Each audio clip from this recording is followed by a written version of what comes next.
scare you. It's okay. It's okay. Sean, why are you out?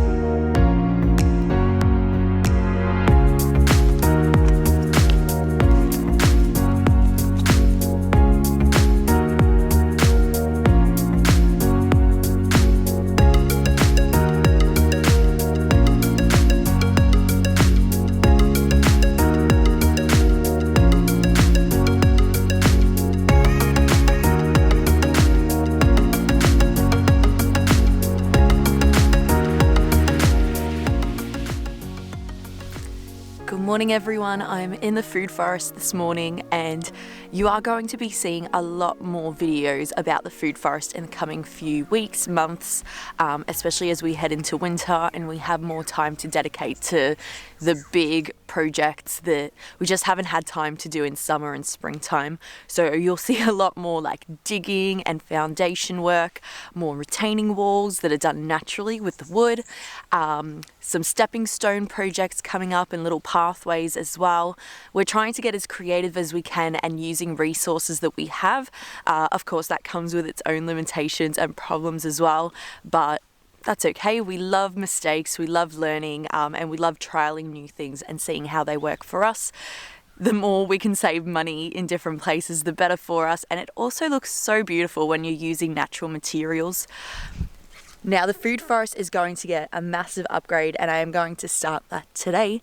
You'll also see us improving the ground covers around here because as you can see there is a lot of just grass and weeds and all kinds of things coming up in some spots. Look at that, there's blackberry, which is very invasive here in Australia. But yeah, it's going to be a fun project, giving all of these guys more space. This is the native oregano behind me. There's also the bush basil behind me, very similar in qualities and again, very medicinal. Good for your gut. But yeah, there's still a lot of species in here that are overtaking and I did leave them for the first initial 6 months of the food forest's life because I wanted them to have that wind protection and some shade through the hot summer as all these young trees established. Of course, you saw that some of them didn't quite make it, especially the pepperberry, the zest tree, which probably got trampled. And some of the ground covers also got smothered up like the yam daisies, and the sea parsley didn't do too well either. Here it is there. I don't think that's it. I don't know what that is. Some kind of weed. But yeah, the sea parsley is no longer existent. And some of these not making it through our season were kind of expected. I did tell you guys that I planted some things that weren't in this area, like the pepperberry is more suited to a temperate, cool climate, while we're more subtropical up here on our hills. So I think it was just far too hot for that plant and it didn't quite make it. Sea parsley is meant to be in sandy soil at the sea. Same with pig face. I am going to give pig face another go though because I really, really love the berries or the fruits from the plant, and you can actually use the leaves as a substitute for beans, which we did try. And I don't think I was a fan. They were a little bit salty and slimy for my liking, but maybe I just haven't cooked it right. I wouldn't know because I haven't had enough to trial with. So definitely looking forward to getting some more ground covers in, establishing this food forest that little bit more and helping to keep it maintained. Anyways, enough chit chat. Let's get digging, let's get moving things. Part of having a young food forest is that you do have to put a lot of time and effort into establishing it, keeping everything alive and giving it plenty of nutrients because the forest isn't old enough to look after itself yet. Over time, as these trees grow up, they're going to be able to give back to the food forest. Their leaves will drop down into the ground so that the nutrients is coming back that they've taken out of it. They'll be able to support each other, shade each other out, do all the things that they need to survive. But for now, while I'm establishing it, there is a bit more work, which I love, but eventually we want to get to a point where it's looking after itself. And as the food forest grows, we do want it to expand out towards the tea tree that way, especially because the tea tree is really hard to manage here. The more places we can plant natives that are going to be edible and useful for us in a way, also easier to manage, the better. So we're not too worried about the tea tree down there. It honestly is out of control. Like, it comes onto the driveway here and there's plenty of it. Can you believe that we had the pigs down there and it was the exact same thing here where I'm standing right now, but the difference between planting a different variety and a range of plants as opposed to just the one monoculture, the one type of tree, makes a huge difference in being able to maintain the area. Can't believe it. Look at this.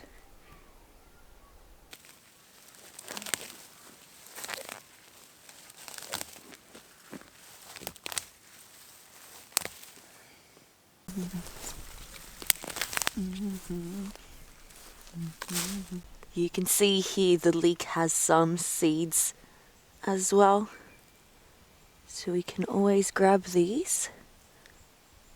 There they are, they're tiny. But we can grab these to replant when the season is a little bit more encouraging. So I'm going to grab some of those. This is native leek, so it's kind of like a garlic or a chive. And it's one of the ground covers that will be in this food forest.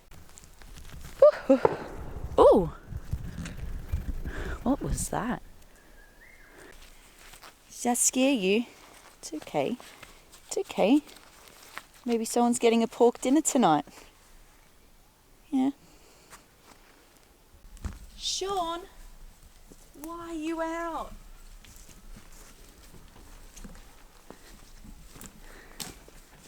No wonder you guys are making a fuss.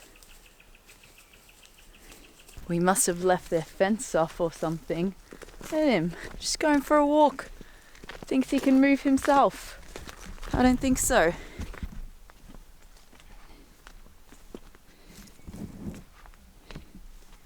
Eris, come here, come here. Come here, here. Good boy, round up. Hop, hop, come here. It is a beautiful sight though. Come here. Good. Stay behind him. Round him up. Oh, careful. Come here, come here, come here. It's okay. It's okay, come here. Good boy, good boy. Get behind him. Good dog. Come here, Eris. Come here. There's the problem, very loose net. Although that could be loose from him. It's okay, Kai. Sounds like it's on.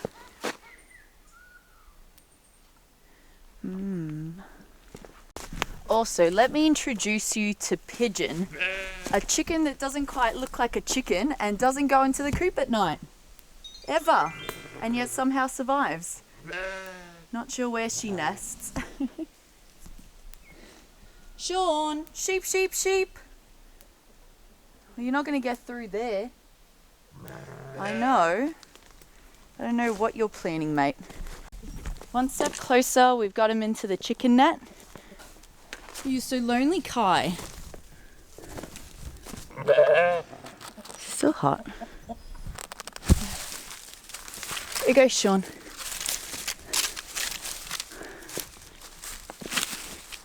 Sheep, sheep.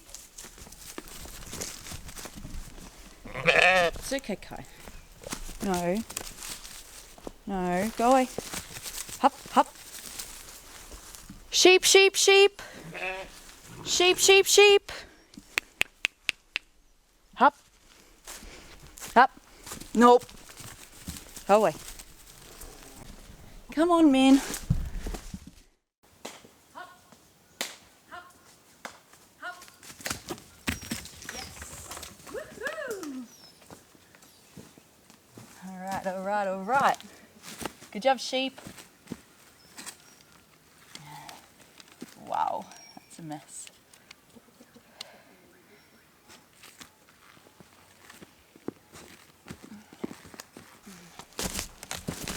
the bottom strand. That's the middle strand, that's all right. There we go. And that is the bottom strand, like that. All right. Did you run out of grass, huh? It's all right, you guys are going up there soon. You'll have so much grass. Look at this. Oof. We've just had to rest it for you. You haven't even been there yet, Rambo. Only Kai and Alfie have. There's a lock on this. Will I figure it out?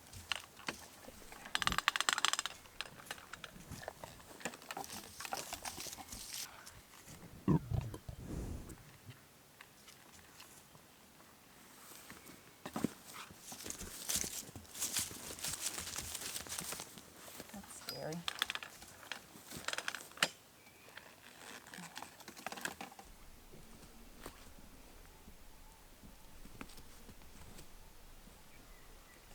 Yeah, you love him. I know you love him. Someone asked if we were going to plant any black wattles in the food forest. If you didn't know, black wattle grows prolifically in Australia. It's really suited to our soils and it grows like a weed in a lot of places. But it's also really amazing because it does fix the nitrogen in the soil, and then you can also chop it and drop it down to the ground, which then adds those minerals back into the soil. Now, we're not going to plant any in our food forest because it's going to overtake the species that are here that I've planted. And you may already notice that there's some growing all around our forest. So if we need to chop and drop anything, then we can just grab it and then drop it to the ground. I do also have a raspberry wattle planted here. It's not necessarily a chop and drop plant, but it can be. That's there because it's going to benefit the quindong, which needs it's like a parasite plant. So it needs a parent that it mooches off. And I think that is either an eucalyptus or a wattle anyways. There's a few different varieties here. But I want to show you something that the landlord has done that's inspiring my pathway idea for this food forest.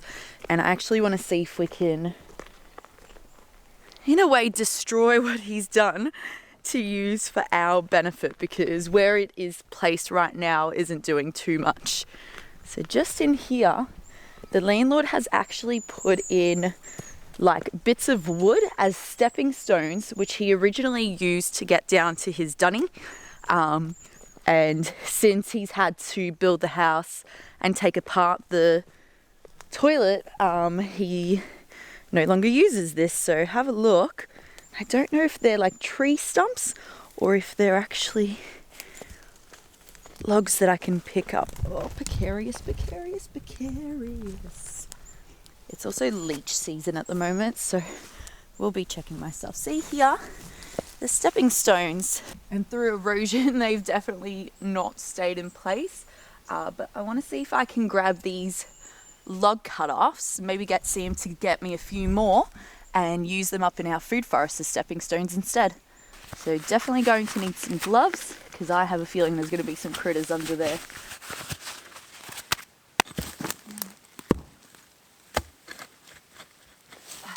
Okay. Not bad. Not a lot of bugs there.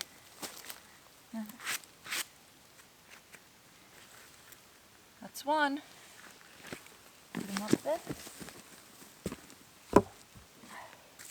I'm just glad we found lots of new ways to use tea tree, like for stakes and also as kindling for our fires, because there's definitely a lot of it growing here. We're not short on tea tree.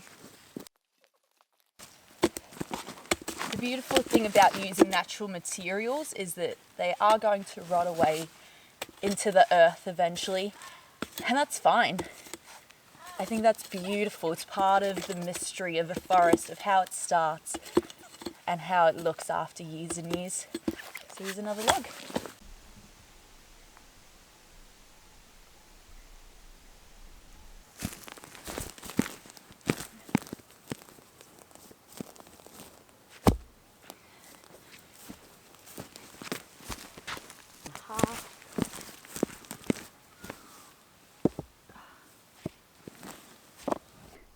I want to start creating a pathway through the forest.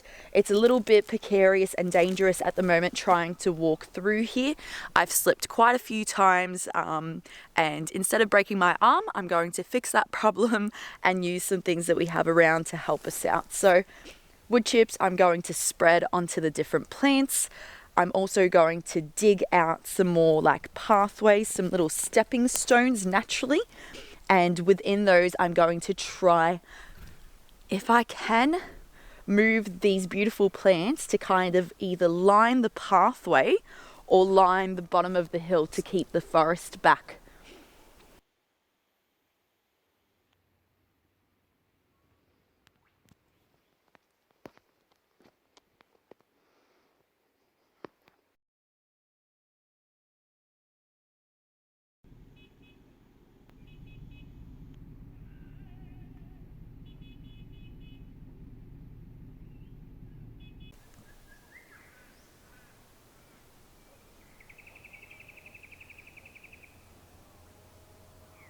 We have moss growing everywhere here on these pathways, and I thought what better addition to my little fairy whimsical pathway than some moss around the edges. So I'm going to transfer some of these right onto it.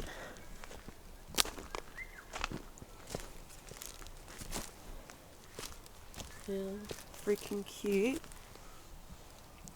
is that going to look? Did you know moss is actually apparently edible? Not that it would taste very good, and can grow on almost any surface. So we'll see if it takes around here, because that would be really cute. A little pathway through the forest with some moss.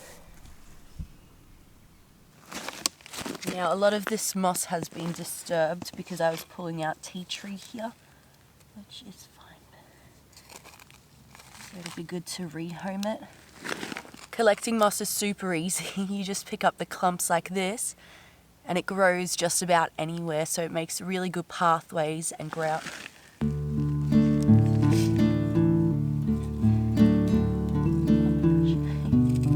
Some people have made paint out of moss by mixing it with buttermilk, some water, and I think like baby powder, like diapers, but you can just pick it up in chunks and make some paint.